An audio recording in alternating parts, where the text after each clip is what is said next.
Welcome to Security Heroes, a podcast by Athena Security. We share real-life stories to help connect you to real heroes in the security world. I am your host, Lisa Falzone. Warning, the following recording contains potentially disturbing content. Listener discretion advised. Joining us today are Amy and TJ Bach. Amy is a seasoned first responder mental health specialist.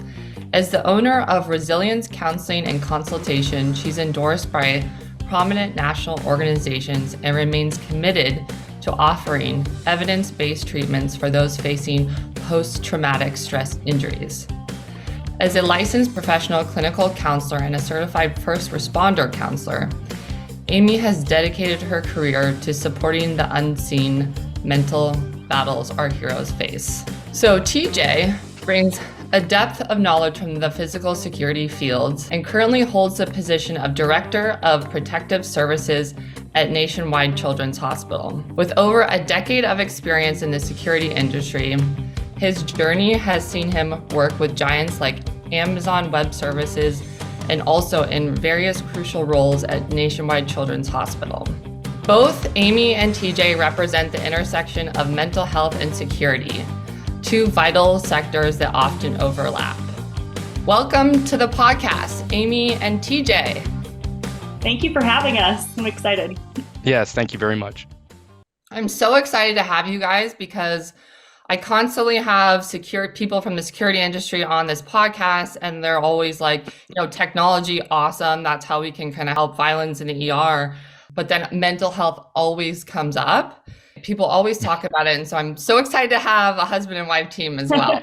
Definitely unique. And we're happy to share our experiences and kind of get in. Awesome. So Amy, when or how did you realize that supporting the mental health of first responders was your calling? Yeah, that's a great question. I think in thinking about that, there was really one major incident we had several years ago, just here in our small community, where we experienced the loss of two law enforcement officers in the line of duty.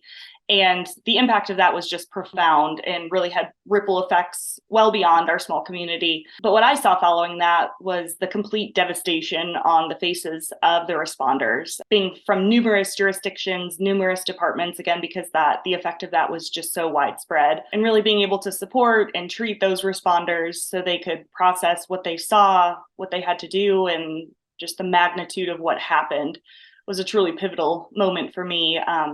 Just really being able to help the helpers so their personal and professional lives can continue in a healthy way after such a tragedy is really what it's all about. Yeah, totally. So what differentiates the mental health needs of first responders from others? First responders really do have unique needs when it comes to mental health counseling and support. One of the most significant factors that I see is the impact that these first responder careers have on the central nervous system.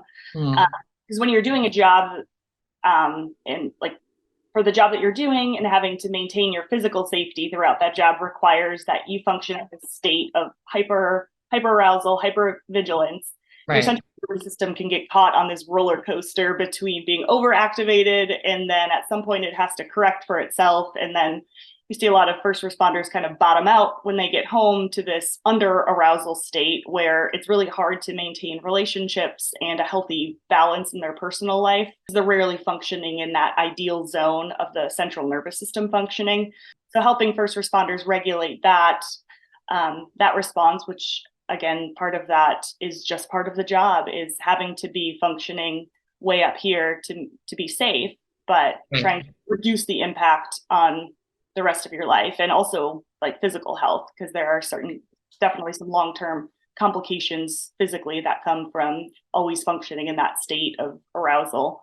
And I think the other big thing would be just the reality of cumulative trauma that first responders are exposed to throughout their career. If you think about the average length of someone's career and the amount of death, violence, trauma, just overall traumatic experiences that they're exposed to throughout that time, the buildup of that experience really has the biggest long-term impact on our responders. So we tend to be pretty good at supporting first responders right after a critical incident, but we're not so good at taking care of those kind of the average runs that first responders are taking, but are still pretty overwhelming to the nervous system and can overwhelm just our natural ability to cope and process those experiences. And I think that's pretty unique too, because the trauma is also continuing. It's not something that's over and you can kind of work to move past. They're continually exposed to that throughout the career. Yeah, totally. I wonder if burnout is an issue with them as well. Absolutely. And like a lot of that compassion fatigue too, where you're just inundated by human suffering and tragedy, that it can be hard to maintain that emotional balance for sure. Well, it's so exciting to talk to the hero that supports the heroes. So Thank you. awesome. So TJ, given your experience with tech giants and healthcare settings, how do the challenges and solutions of workplace violence prevention and mental health awareness differ between these sectors? Ooh, wow. So yes, totally different just from the security sector, right?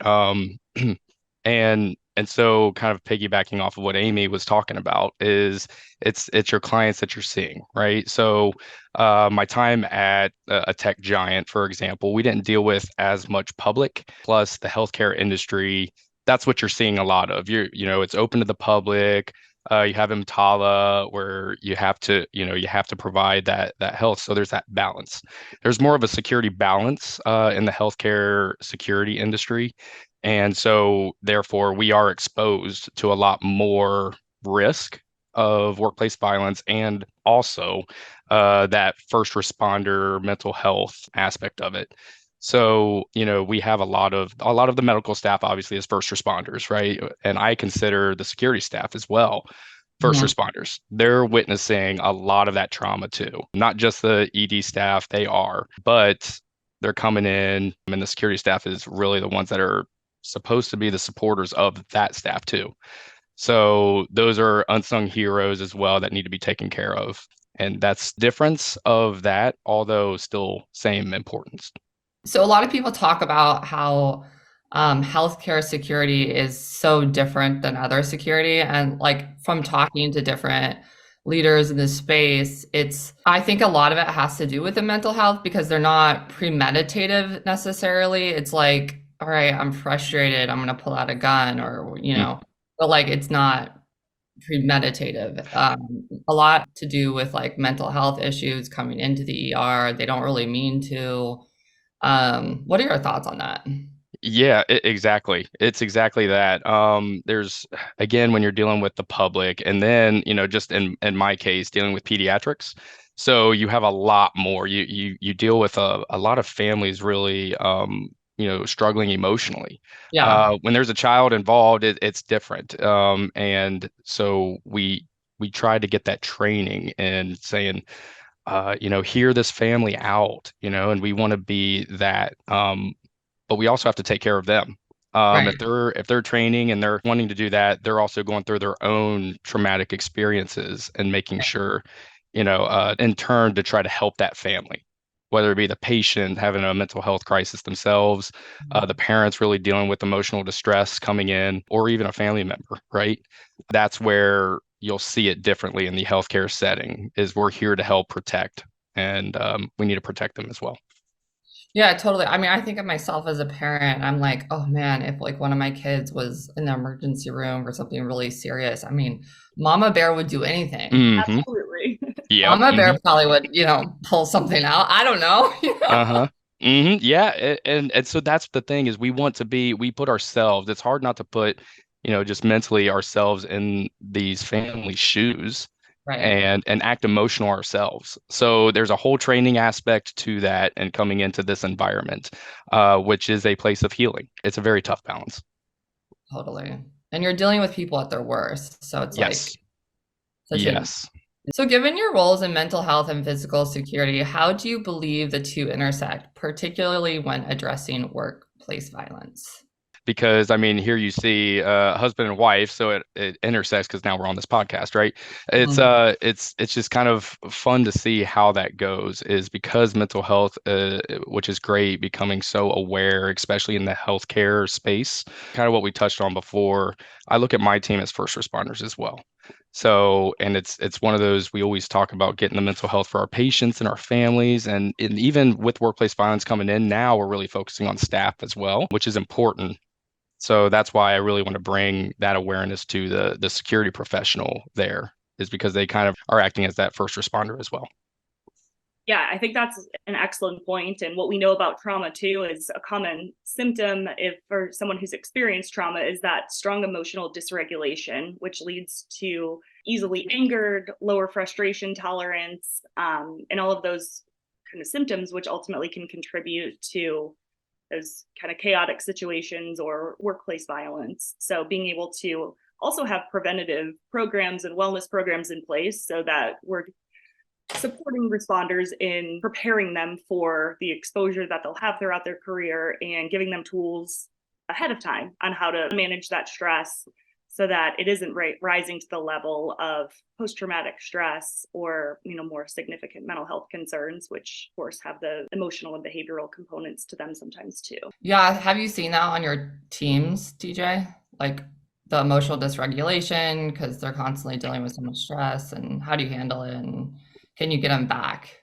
Like, Yeah, that's an excellent question. And I guess that's where was a big wake up call, right? I started out as the entry level security officer on night shift, actually at the place that I work now, right? And so I was able to go through that and then see where, I may see something so devastating and stressful. And what I did myself is I buried it, right? Because I had to go back out and I had to make sure that I was okay for these families and that I was okay for the staff members and these patients that really are relying on me, for example, or my officers to be able to, protect them and de-escalate them. But really what I was doing is I wasn't really taking care of myself in that, right? And so that's now I can see it in kind of our officers. So we're changing operations there. We've got a really good, the hospital's so supportive and making sure to take care of our employees, to include our officers, that we're looking at a recovery model, right, for workplace violence, which is, part of that.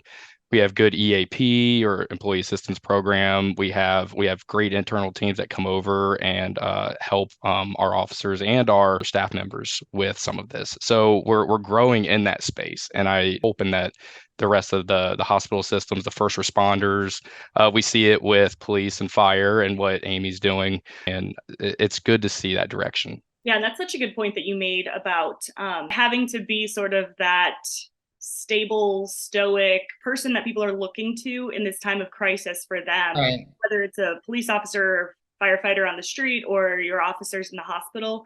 People are looking to you for that physical feeling that this is going to be okay. So you're really trained and need to keep those emotions in check to maintain the safety and stability of the situation. But like you said, it's important to go back to that and to deal with it and process that what you went through when you're able to, because in the moment you're really kind of taught and trained to put emotions aside, but Yeah. it's not there and not affecting you. Mm-hmm. So for those security officers that don't have like a mental health program, I mean, what recommendations do you guys have for them in order to recover from these traumatic events? So I'm sorry, you said for hospitals that don't have like kind of the Yeah, so, right. yeah, The resources for, I mean, most people don't, right? And the officers are just, kind of there and they're supposed to be that calming influence. But I mean, in the ER, they deal with a lot of stuff. So can you give them advice on recovering from a traumatic event? Mhm. Yeah, I think even whether it's a hospital or another agency, not everywhere has the resources to have these in-house programs and um, in-house kind of response teams to critical incidents and um, difficult cases. But even being able to build relationships with mental health providers in the community and really just kind of making that normal for people to seek out that help. And that can really come from leadership from the top down of just being affected by these things doesn't make you weak or doesn't make you unable to do the job. But yeah, being affected by some of these things that even TJ has seen at the hospital and the responders I'm seeing are exposed to deal with a lot of things and process a lot of information, but natural ability to process and cope Yeah, and my advice is, especially with the growing awareness with workplace violence within, healthcare and beyond. Amy hit it right on the head right there. Is it starts with leaders, and it starts with that culture of make it part of your workplace violence program, right? Make that part. It's so important to make it normal to take care of yourself, and so therefore you can take care of others. Yeah. I've had a couple of nurses on this podcast, and they kind of talk about just how much abuse they're taking in the emergency room. So, I mean, I guess they're not, I don't know if you would call them I mean, maybe you could would you call them first responders? I absolutely would. Yeah. Yeah. Yeah, when they're out there and something happens, guess what? We call the medical staff and they're right there with us. Right. So it's a one team effort and really getting them out there, and they're seeing some very traumatic things and also going through that same, even before, sometimes it's reactionary. So they're calling us and security to come here Yeah. when the action's already happening back there. So there's already traumatic events and emotional outburst or something, and we're coming in to help. But so yeah, I would absolutely consider them in the same realm as a first responder. Absolutely. Yeah, I'm just shocked of how much violence right now the doctors and the nurses, especially the nurses, are having to deal with, especially post-COVID. I don't know if you've seen that in your guys's careers, just the violence increasing post-COVID, and if you have any thoughts on that, like why or. Yeah, definitely in our space. We definitely see the increase in violence, but we also see the increase in awareness of it as well. I'm very proud when I go around and I see that we're not accepting it as just part of the job anymore, because that's Right, not acceptable. And I think that's where a lot of this workplace violence talk is going, and these programs are going, and that's what we're telling a lot of our people is it's not part of your job. Right? It's not. right. It may happen, but how are we going to take care of you when it does, right? And that's the worst thing. That's what we're telling our security personnel here, right? Is it's not just part of the job, but we're going to train you in how to help, and we're going to support you afterwards. Yeah. What sort of, I mean, kind of along that same line, I mean, what are you guys excited about? What kind of innovations in this, in both either security, mental health? What are you kind of excited about and you see promising looking forward to keep everyone safer and happier, really? Yeah.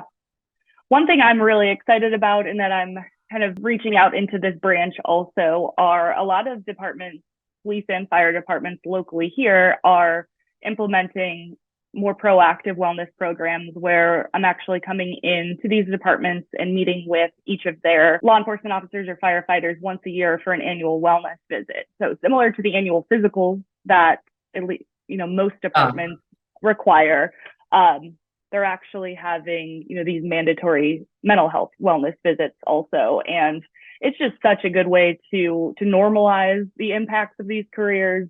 Also, I think once people are able to sit down and meet with a therapist and just see that it's not so bad, that they're far more likely to reach out if and when maybe something is needed in the future. Because one of the biggest barriers to first responders seeking services is that right after a critical incident isn't the time you want to start looking for a mental health provider. Just the same way you have a primary care doctor, Right. having some sort of relationship with a mental health provider greatly increases that access, and it really just normalizes it for people. Everyone has to come, everyone has to have their session, and it's fine, and they do great with it. So that's definitely becoming more and more common, at least here in Ohio. This seems to be the first year for a lot of departments, and then some are hopping on board next year also. So that's something I'm really excited about. I love that. Sorry to interject before you answer the question, but I've often thought about, like, with just the patients that come to the ER, like why are we, we fix them, or like they get their medication, they feel good after they walk out of the ER, and then they're kind of just like don't continue that. So it's like, I love the idea of a wellness check, because it's like, okay, like how can we actually prevent people after they've had a mental health crisis going to the ER, like not doing it again? And I feel like, well, it's like, why are we not having kind of a check-in wellness after the patient has been to the ER from a mental health issue? Anyway, just my side idea. Yeah. Absolutely. Yeah, and to go along with that right there, that's what's exciting, at least in the mental health and the security field. Again, the awareness of workplace violence, and it's something that I think in the security world, it's kind of been called out a lot as a risk, and it's not that we're happy that it's happening, but that it's coming to light. We're seeing more reporting. So more reporting means that, we're getting that real data, we're getting what we need. We have associations that, within security that help support all of that. And then we get to see all the awesome technology innovations that are coming through. I mean, Lisa, the AI component that's affecting the entire world, right? And where we're able to use that kind of functionality to bring security and make it a safer environment in these areas that have high rates of workplace violence, like healthcare. And now we're able to actually tackle it because we've identified the problem. We're now able to sort of analyze that problem and use those technologies to come and hopefully solve the problem. Yeah. No, I mean, data is so critical. It's like, I couldn't believe that most hospitals, they have no clue, like how many people actually brought a weapon in or how many, so Mm-hmm. I think you'll be happy with the data that you're going to get from our system. Mm-hmm. But yeah, it's just like, okay, we need to know exactly what's happening and track what's happening and before we can track, you know, Yes. the results. But Right. but I think would be really cool is if you put our system in, you get the data, and then you can say, okay, now we're gonna have wellness visits. Because I think wellness visits is like so key uh, Mm-hmm. to making the world safer, and especially in the ER, because it's like there's so many mental health patients coming in. So it's like tracking that and then seeing if the wellness visits make a difference, improve and Mm-hmm. Mhm. showing that. So Absolutely. And we see it with Amy and her, counterparts are doing as well around with first responders. And we're starting to see that. And we're starting to, as she mentioned, it's becoming the norm out there with first responders in the world. Let's bring that same thing and that same kind of mentality to be able to start that and within the healthcare security world as well. And so if we all work together and kind of go off of this whole thing and moving forward and normalizing that it's okay to take care of your thoughts and your brain and making sure that that's well just as much as your physical health. I'm sorry, I'm gonna put Amy on the spot for a second because she has on that same note, she said something the other day that is in there and I think it's great and it makes sense. You remember what I'm saying there, Amy? What No, is it? What is it like the I'm not. exercise for your brain or gosh, what was that?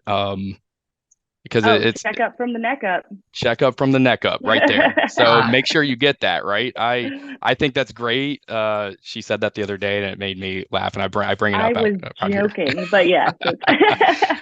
I think you should coin that phrase. We're gonna make that a thing. It's so critical. Hmm. It is. It is. Question for you.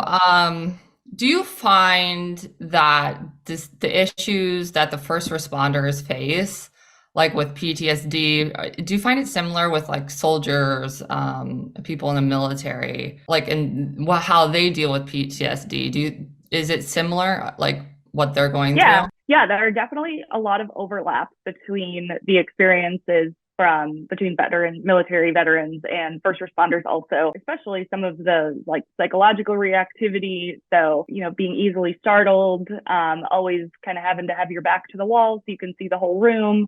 Yeah, Just those real like safety type measures. But I think one of the biggest differences and that I've, some veterans that I've worked with have said the same thing that they see as different is that their exposure had a beginning and an end. So when they were deployed, they were in all of this and exposed to all of this. But, when they look at police and fire, they see like yours never ends. Like you do this for 25 years plus. And right. so it's not comparing them or minimizing one over the other, but that is a big difference is that our police and fire are continuing to go out, while I'm seeing them. Where typically if I have someone from the military, it's after a deployment and Right. some of those dynamics are a little bit different, kind of preparing the police and fire to get back into work that night and do it all over again. Yeah. So it's like, how do you, like, I just imagine they're like still in this like fight or flight response and they can't turn it off. Like, how do you Mm-hmm. go about teaching them to turn it off when they need to? Mm-hmm. Yeah, that's a huge thing that we work on is kind of like taking letting the armor down when you're not at work, because you need it when you're there. It serves a really important function, but it doesn't serve you in personal relationships or in your personal life. But it's hard when, say, you're on an 8 or 12-hour shift as a police officer and you have to be so situationally aware the entire time. It's very hard to just clock out and then Totally be like, okay, I'm safe now. So our nervous systems really don't like that. So one thing that has been really helpful with that is just teaching some more, they're called kind of somatic interventions, which are more body-based, whether it's tactical breathing and those types of skills that really target the nervous system physiologically, slow the heart rate down, and can kind of bring you back to that ideal area of functioning. But also, other therapies like EMDR, which is a highly used, highly researched trauma therapy, is incredibly helpful for also rewiring, the way memories are stored in the brain, and in turn, lowering that fight or flight response. That's so cool. I don't know much about EMDR. It's not like mainstream, right? I mean, it's like, well, but I mean, somatic, you mentioned somatic therapy. Yeah, those are actually becoming far more well-researched and becoming more of the recommended treatments for a lot of, especially trauma-based disorders. Because what's really interesting is that when your nervous system is in that heightened state of arousal during fight or flight, so let's say a police officer responding to domestic violence or, some potentially dangerous situation, and they go into that fight or flight mode, the cognitive parts of your brain actually kind of shut down and go offline, and you're functioning in the limbic system, which is the part of the brain that's just wired for survival.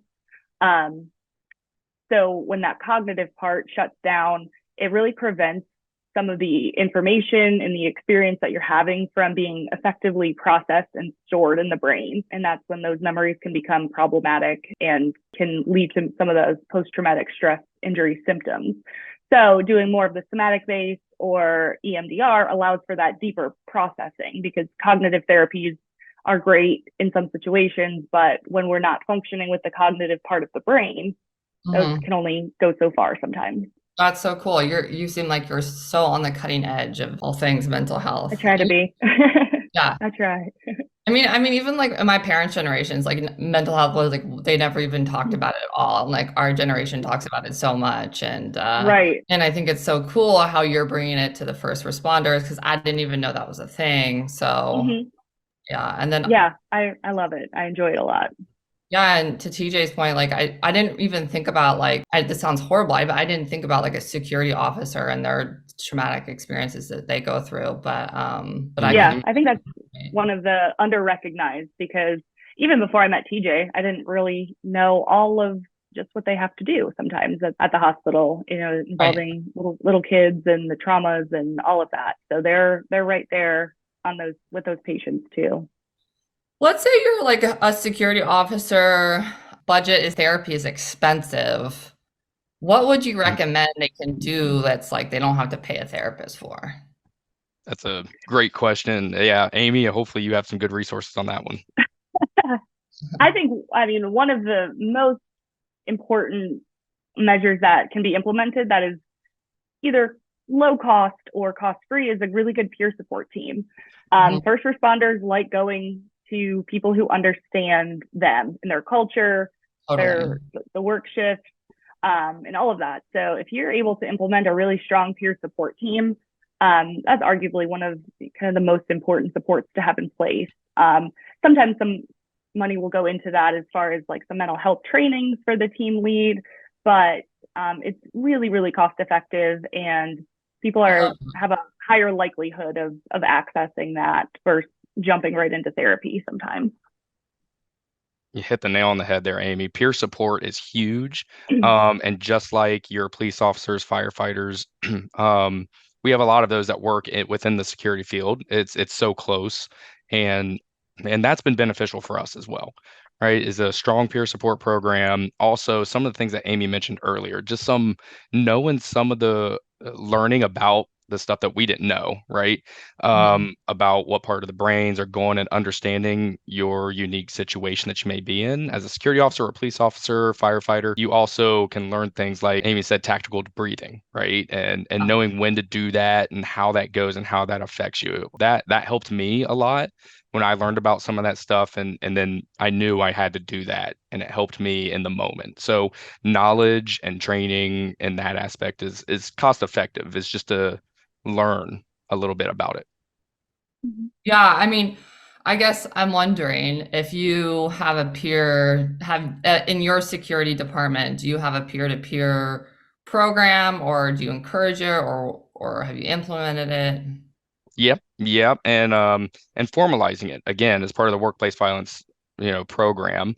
We're doing that. We have an amazing uh, support from the entire organization, and they train peer supporters right Oh, throughout there cool. with mental health professionals, right? And so I know we've had that in our group, and that's where it starts. And then you always want to take it a step further too um, with a mental health professional.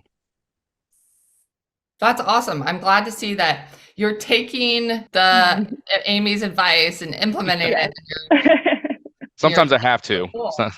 Yes. I mean, for this, like heads of security is like the main. I just talked to a lot of them. How would you recommend going about implementing a program like that for a head of security? Yeah. How would they get the budget? Any like tips or advice into doing that? Yeah, it's bringing it to the forefront, and I know I've mentioned it a couple times, but with workplace violence being at the forefront of a lot of people's, again, you have to make that as part of your program. You have to make that as part of it, and include your security staff in that program. So once it's in there, that's a good time to get buy-in from the organization as well, to make sure that that is in there, whether it be a budget, or just getting a peer support program. That's bring it to the forefront and make sure that it's important to you. Technologies are great. I support it. It's great, but sometimes you got to worry about the people who are also performing the job with the technology and running the technology. So that has to be a part of your workplace violence program. Totally. So in order to get the buy-in, can you give some advice on like how to actually like tactically go about getting buy-in? Mental health is also at the forefront of everybody's mind as well. So listen to the mental health professionals that are out there, right? And I guess tactically, that's a really good question. To bring it to the forefront again, it's that mental health. You also have retention rates. A lot of people look at retention rates, burnout. You mentioned burnout as well, Lisa, and that does affect any bottom line, right? And the culture, the entire culture of your organization, which is very important to a lot of organizations, as it should be, because it affects all of those. So if you take care of your people and their mental health, they're happier, or they can come in and work at their best to provide the best care, the best services to patients, employees, everybody, and they tend to stay longer if they're happy at where they're at. And I think education is a big part of the buy-in also, because especially for like some of the wellness programs that I'm doing, there's such as not that main goal is of course mental health support, but also some of those secondary benefits include longevity within the career. So reducing burnout, reducing time off, and therefore, like mandated overtime can go down. So keeping people happy, healthy, keeps them on the job longer. And that's one of the big things that's different about like the wellness visits aren't like fitness for duty. They're not trying to, take people off duty. It's really about keeping them on the job longer, as long as they want to be, and being happier and healthier and showing up to work. And those things can positively impact the bottom line too. Totally. I think when we're trying to prove ROI for our technology, it's like nurse retention is like a huge Yeah. problem. I can't remember the stat exactly, and maybe TJ, but it's just so expensive to replace a nurse when they quit, and a lot of them are quitting right now the main concern is workplace violence. Yep, exactly. So again, you put that investment in your people and making sure that they're happier at home. If they really do, that's the secondary kind of well, what I think, that it helps if you invest in them. Yeah, you're investing in their careers, but also their personal lives. And a lot of, this generation coming in really does value life outside of work. Not saying that previous generations didn't, but Yeah. we value that. And work-life balance is huge for mental health in general. So if you can learn some of these techniques, some of these things, and you invest in your people, it can help them outside, and therefore they become better employees. Yeah, I mean, and especially in these high pressure jobs, like ER Right. doctors, ER nurses, Right. first Yes, responders. I mean, absolutely. Absolutely. yeah. So, question for both of you. How do you both envision the convergence of mental health initiatives and workplace violence prevention? We kind of touched on some of it, but anything else to add?